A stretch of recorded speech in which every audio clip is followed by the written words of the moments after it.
good morning जय जगन्नाथ आशा करुच्ची आपण मैंने समस्त भल थे आज कथाटी आपण मैंने जब निजक निजे फिल कर बहुत बड़ असुविधार अच्छी आज्ञा से 100% भूल चिंताधारा कर स्वयं कृष्ण जे भगवान भगवान जन्म होते जेल रे जानते श्रीकृष्ण जेल रे जन्म होते जन्म पर कौन कौन कांड होता आपको अल्प बहुत जना स्वयं रामचंद्र को राजसिंहासन परित्याग कर 14 वर्ष वनवास काटवा पड़ता जंगल रे जीवन यापन करने को पड़ता ଆପଣ ଭାବୁଛନ୍ତି କଣ ଆପଣ ସବୁଠୁ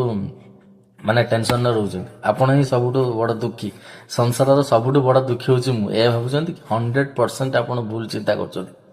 ଆପଣ ଯେମିତି ଅଛନ୍ତି ବହୁତ ଭଲରେ ଅଛନ୍ତି ଭଗବାନଙ୍କୁ ପ୍ରାର୍ଥନା କରନ୍ତୁ ନିଜ କର୍ମ ନିଜେ କରନ୍ତୁ ଭଲରେ ରହିବେ ଆଉ ଗୋଟିଏ ଜିନିଷ ମୁଁ କହିବି ଆପଣ କାହାର ଭଲ ଚିନ୍ତା କରନ୍ତୁ ନ କରନ୍ତୁ କିଛି ଫରକ ପଡିବନି ଆପଣ କାହାର ବି କୌଣସି ଭଲ ଚିନ୍ତା ନ କରନ୍ତୁ ଭଗବାନ ଆପଣଙ୍କ ଉପରେ ଅସନ୍ତୁଷ୍ଟ ହେବେନି କିନ୍ତୁ କେବେ କାହାର ଖରାପ ଚିନ୍ତାଧାରା କରିବେ